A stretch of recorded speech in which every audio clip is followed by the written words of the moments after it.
What is up, my ducks and drakes? Welcome to the Crawdad Lake, and recently I've gotten into a very deep Cats the Musical obsession, which I understand is cringe, but what's even more cringe is that what got me into the phase was the 2019 movie. Of course, after watching the 1998 film, I do understand the glaring flaws with the 2019 movie, but there was a solid 3 weeks where it was my favorite thing, and I like to deeply apologize to the entire theater community for giving the movie like 32 views on Netflix. Today I want to do a specific character study on Grizabella the Glamour Cat. More importantly, why she was abandoned by the Jellicles tribe. I know there's a very popular fan theory that most take as canon, but not only am I going to debunk that today, but I'm going to give you a better answer than you would have ever imagined.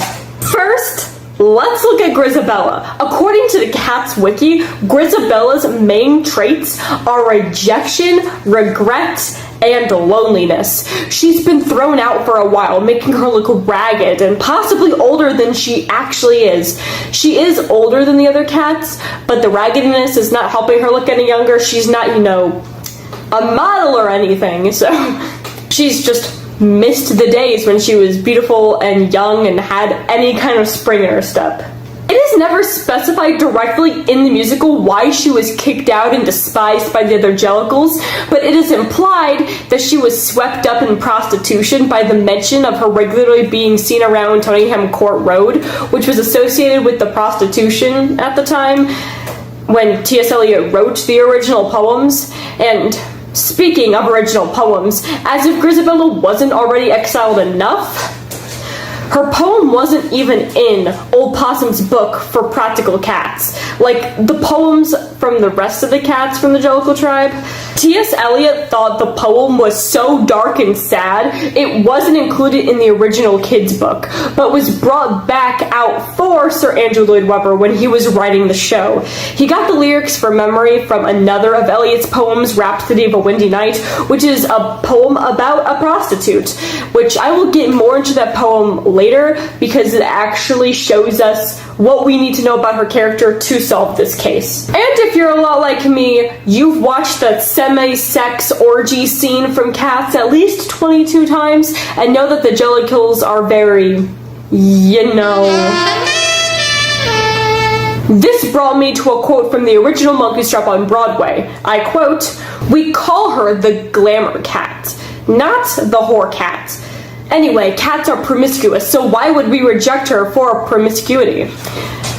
This means that Grizabella couldn't have been exiled for her prostitution. I have heard other theories that she slept with old Doot and stuff, but it is said very clearly in a song that he has had 99 wives, so why would Grizabella be the problem? An actress of Grizabella's has gone on record speaking of the version of Grizabella that is featured in the openings of the show before Grizabella is fully introduced. Priska Demira says that the version is a baby version of Grizabella, Grizzy Baby as she calls her.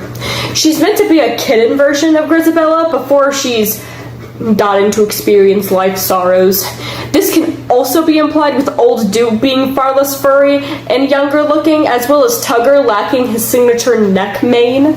The Cats Wiki actually brings up that Grizzy and Grizabella were played by separate actresses in the 1985 version, and when Grizabella sings Memory, Grizzy comes out and sings with her as a duet. Now that is basically the basics of Grizabella the Glamour Cat, but to put into perspective, I want to compare her to another cat that shares a lot of her characteristics, Gus the theater cat. Asparagus, or Gus for short, is a weak and old cat who reminisces on his glory days of being a renowned actor in the theater. He is older, and so he's more disoriented and confused when Jelly Lorem starts singing for him. He starts singing his part slowly, but once he gets into the flow, he feels proud of himself and his achievements like Fire Fro Fiddle and Growl Tiger, which we get to see earlier productions of the show in the song Growl Tiger's Last Stand. Of course, he doesn't have as much lore as Grizabella, but he wasn't kicked from the tribe, so let's recap. We have a cat who was a great performer in their glory days, but as they got older, they became more crippled and could barely dance and move. keeping them from having the fun that they once did, and they just kind of spend their time reminiscing about those times. So, who do you think I was describing? Because the answer is both. Both Gus and Grizabella were extraordinary performers who grew old and weary. The only difference being Grizabella was exiled and shamed from the tribe, left to die alone, while Gus was continuously loved by the Jellicles, supported through his wicker times, and even at the end when he starts crying in the 98 version, he is comforted by Jellicles with the hug. He's sought after by Old Doot and Mucklstrap and Jemima to just make sure he's okay. But no one makes sure that Grizabella's okay. So she's not being exiled for being a self-centered performer, because that's what Gus is, and she's not being exiled for being a prostitute. So why was Grizabella kicked from the tribe? My first theory is because she has some contagious weakness. I didn't come up with this idea, but while researching, I found a link to a Reddit post, but I was doing this during school hours, and Reddit is blocked on our school Chromebooks, so all it was like that little link to it, and then the first part of the question right below the link, and it said something along the lines of, "Isn't cat older than AIDS?" Now, I'm not saying Grizabella has AIDS, but she could have a cat equivalent since she was a prostitute. There's a cat version of AIDS called FIV, feline immunodeficiency disease. The most noticeable signs of feline AIDS in our case are depression, dermatitis, respiratory and skin infections, and nervous system problems, all of which we see from Grizabella. The only problem with this is FIV wasn't discovered and named until 1986, and Cats was released to the public in 1981. This doesn't mean she doesn't 100% have it. She could have been sick, but this couldn't have been what Sir Weber had in mind when he was writing the character for the musical, since it wasn't a prominent thing yet. After a bit of digging, I couldn't find any other cat diseases that fit Grizabella's description, as well as being highly contagious, so though FIV does fit the slot, I'm unsure it's what was intended for the show. It's also a lot harder to imagine why she would be kicked out, because it has to be tame enough for them to let her back in and go to the Heaviside lair at the end. If she did something as bad as murder or forced herself onto someone in her prostitution, she would be feared in a similar way as McCavity. McCavity is known for doing every crime there is to do, from not wearing a seatbelt to murder and forced sexual acts. He is greatly feared by the tribe. The Jellicle Bowl was halted on multiple accounts of the cats thinking he was near. Not to mention that, giant-ass fight with him, he tried kidnapping Demeter, then he beat the shit out of Mucklstrap, knocking him completely out. He then took every cat out that came near him, Alonzo, Jenny Anydots, Jellicles, before making a break for it and turning off all the power. That is some big stuff that happened just in that 5 minutes he's on stage, so I'm guessing Grizabella didn't do any of that. Well, let's go back to that poem, Rhapsody of a Windy Night, to see if we can find any more clues. This poem was the inspiration for Grizabella's hit song, Memory, so we can assume it holds a lot of her character.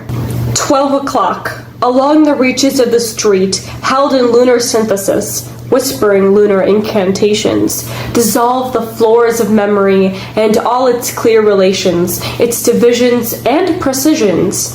Every street lamp that I pass beats like a fatalistic drum, and through the spaces of the dark, midnight shakes the memory, as a madman shakes a dead geranum.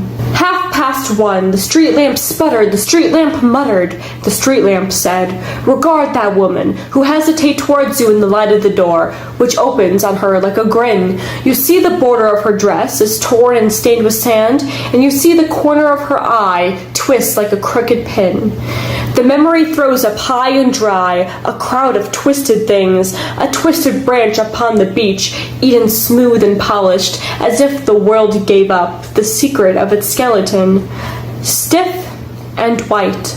A broken spring in a factory yard, rust that clings to the form that the strength has left, hard and curled and ready to snap. 2:30, the street lamp said, "Remark the cat, which flattens itself in the gutter, slips on its tongue, and devours a morsel of rancid butter."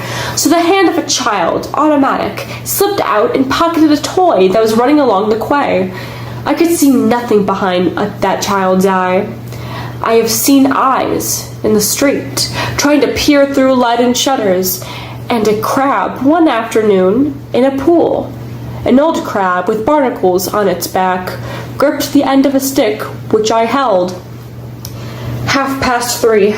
The lamp sputtered, the lamp muttered in the dark, the lamp hummed, "Regard the moon, la lune ne guarde ancun rancun." She winks a feeble eye, she smiles into corners, she smooths the hair of the grass. The moon has lost her memory. A washed-out smallpox cracks her face. Her hand twists a paper rose that smells of dust and old cologne. She is alone. With all the old nocturnal smells that cross across our brain, the reminiscence comes of sunless dry geraniums and dust in crevices, smells of chestnuts in the streets, and female smells in shuttered rooms, and cigarettes in corridors, and cocktail smells in bars. The lamp said, 4:00, here's the number on the door. Memory, you have the key. The little lamp spreads a ring on the stair. Mount. The bed is open. The toothbrush hangs on the wall. Put your shoes at the door. Sleep. Prepare for life. The last twist of the knife. This beautiful foundation of literature is the foundation of who Grizabella is, and I think if we look closer at the story, we'll get a closer look at hers. She's walking out at midnight, cold, alone, and depressed. She lets everything around her morph and guide her. The street lamps remind and taunt her of those happier times, most importantly the moon. And the poem reads, I'm sorry, I do not speak French. La lune ne garde ancun rancun, which in English means the moon does not hold grudges. The moon is described as a nice old lady whose smile washes out darkness. The lamp says, the moon has lost your memory, has nothing. The climax of this is what most of us would consider the happy ending. She returns home to put her shoes by the door, sees her toothbrush in the same spot, and falls asleep to have another day. But the narrator doesn't like this, and takes it as a massive blow because all of this memory of once being happy and recent pain leading to where she is, and through all this pain, she still has to wake up and live again tomorrow. She doesn't feel like she'll ever be happy again. Or maybe even through life, all her happiness was fake. All the comfort that our narrator felt was revealed to be falsehood by the darkness and her wandering mind.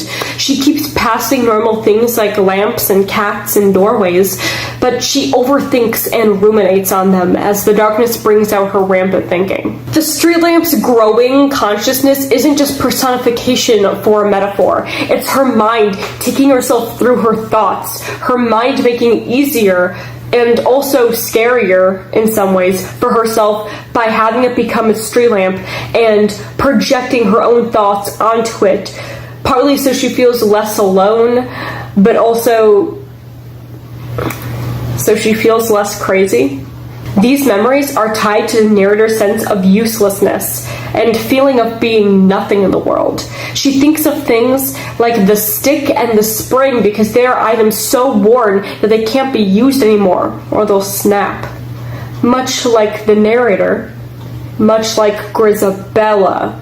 Our narrator knows she's not in control. Even walking to the beat that is coming from the street lamps, the lamps tell her where to go, what to do, and directs her on where her thinking should go. The midnight removes the memory of happiness from what she is thinking of. The world changes at midnight. She can't return to this time when she remembers life had meaning. She doesn't want to keep trudging. She feels life is pointless and is pushed further when the lamp taunts her that she'll have to wake up again tomorrow. The memories don't bring comfort to the narrator, only a reminder that everything has an end, happiness and life. This poem shows our narrator's anxiety in the passage of time, with each stanza starting with what time it is. Time and memory play tricks. But what does all of this mean for Grizabella and her association with the tribe and her needing to sing her little heart out and almost die to be let back in? Well, let's put her in the shoes of the narrator of this poem. She doesn't see the point in life. She sees the negativity in anything that is good. The night makes her feel alone and distorted. So my thought is she had a Barbie moment. Do you guys remember the scene in Barbie where they're all having that goofy little dance party? And then it all stops when Barbie goes, "Y'all ever think about dying?" Yeah, no, usually parties don't go well when someone says that. But like, that's probably exactly what Grizabella did. The dance party led to Grizabella saying, "Do y'all ever think about dying?" Not exactly just quoting the Barbie movie. And throwing off the party, but like, you know, this is ridiculous, isn't it? After Act 1 wraps up, Old Deuteronomy sings moments of happiness. All the cats are there to listen, but none of them seem intrigued or interested in this thought-provoking song. They sit and lay down, bored or mingled with each other. The only cat that got anything out of this was the open-minded kitten, Jemima. My theory is that the Jellicles aren't open to negativity, reinforcing MatPat's Jellicles are a cult theory. They all have their things and are happy with it and live their lives well, but the moment Grizabella proposed her darker thoughts, the older Jellicles saw her as a threat. They kicked her out for having her own way of thinking. They kicked her out for her way of thinking, for speaking out about her depression and bringing everyone else down. Of course, speaking about your thoughts and feelings isn't bad, but everyone in the Jellicle tribe thought so. Going back to the time of the show, the older cats still carry that hatred. The kittens see nothing wrong with her because there is nothing wrong with her, and Old Deuteronomy sees where he went wrong and sings moments of happiness. I don't know if you guys can imagine this, but I totally can. Imagine like the Jellicle ball, like, well, the lifespan of a cat is like 13 to 15 years. So that's gonna be like 20 years, but that's like human years. So like imagine the Jellicle ball like 5 years prior to the one that's going on now. All the kittens are not born yet. Jenny Anydots, Old Deuteronomy, Grizabella are all maybe not completely young sprightly cats, but like they're like in the prime of their adulthood. And you know, they're at the Jellicle ball and everyone's having a good time, but then Grizabella's kind of just being a little sad, and everyone's like, "Hey Grizabella, what's wrong? What's wrong?" And she keeps being like, "I don't know." Like, maybe she's questioning things like, are we gonna die? What if we don't make it to the Heaviside layer? Like, what is death gonna look different? Is the reward death in the Heaviside layer? Because like, we travel to the Heaviside layer, but the gift is also getting a new life, being reincarnated. What's that about? So in her like sadness, she questions what they've all been taught their entire lives, and for being undedicated and sad and bumming everyone else out, they're like, "Okay, Grizabella, you can't just throw off everything we've been working for decades. You need to go." And then she goes, which sounds like the most sound theory in my brain.